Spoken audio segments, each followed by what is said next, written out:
This tale is another one retold by Virginia Hamilton, this time from her collection Her Stories, in which all of the protagonists are female. In this delightful story, you may recognize some elements of familiar fairy tales with something extra thrown in. Catskinella. Upon time, there was Ella. Oh, she had a beautiful face. Now, her father wanted her to marry a woodsman, but Ella didn't take to him. She says to her father, "Tell the woodsman he's to bring me first a looking glass mirror that can talk." Smiling, she knew that would take time. So her father went to the young woodsman and told him what Ella had said. And some days later, the woodman turned up with a looking glass mirror that could talk. Did too. Says to the father, "See me? I see you," talking as big as it pleased. Now, Ella still wasn't ready to get married, didn't know what to do. So she found her godmother, Mattie, and she said to Mother Mattie, "Oh, Mother Mattie, that woodsman's going to marry me if I don't watch out." Mother Mattie says, "You tell your daddy he's to go get a black cat and kill it. Have its hide made into a gown for you. Tell him to tell the woodsman to get you a ring for the engagement." So Ella told her father what Mother Mattie had said. And sure enough, her father found a black cat and killed it, and had a gown ready for her, all made out of that black cat skin. Ella tried it on. It was skin tight and shimmery too. She was all dressed up. Catskinella. Now, the woodsman got a ring and gave it to the father, and the father gave it over to Ella. Now she was in trouble. She still wasn't ready to be a bride, didn't know what to do, so she went back to her godmother Mattie. "Oh, Mother Mattie, that woodsman's going to marry me. Help me out here." Mother Mattie said, "You tell your daddy you're going to get married day after tomorrow. Tell the woodsman he's to get dressed for the wedding in an upstairs room. You get dressed downstairs and have that looking glass mirror in there for something to talk to." So, 2 days later, everything was set for the wedding.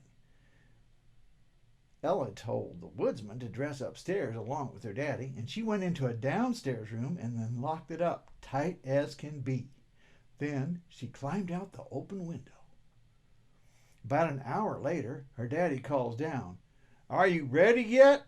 And the mirror calls back, "Not quite ready yet." Father calls again and again. Then the woodsman calls. Each time, the mirror answers back, "Not quite ready yet." They got so impatient they went down there and put their shoulders against the door and busted it open.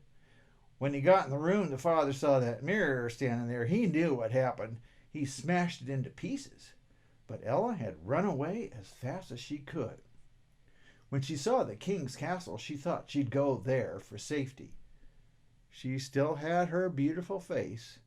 When the king's son saw her, all he saw was that beautiful face, not that scary skin-tight cat skin.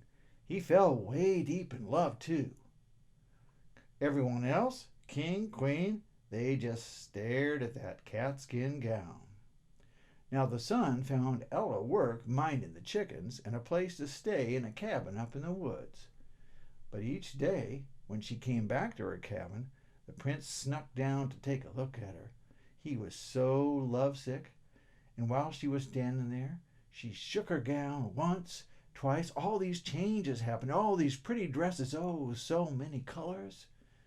And she was a beautiful girl, and not just in her face.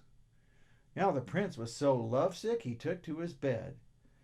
The king and the queen came to find out what was wrong with him, and he said, "Tell a pretty girl she has to bake me a cake.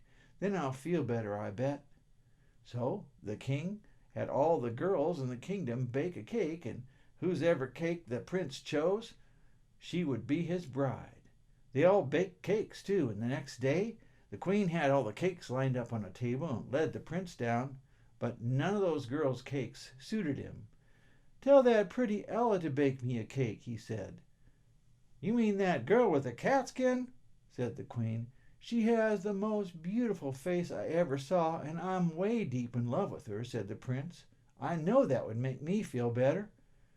So someone told Ella what the prince had said about baking a cake, and she said, "Well, why should I? Oh, he found me a job and a place to stay. I'll do it." So she stirs up a cake, and while she was stirring up the batter, she drops the ring into the middle of it and bakes it into the cake. Next day, her cake's up there along with all the other girls. The prince comes over, and wouldn't you know, he chooses Ella's cake. He took one bite. It was good. Then he took another, and his tooth bit down on something hard. He knew what that was. He says, "I'm going to put this ring under my pillow and sleep on it. Then I'm going to find out whose ever finger fits this ring. That's the one I'm going to marry."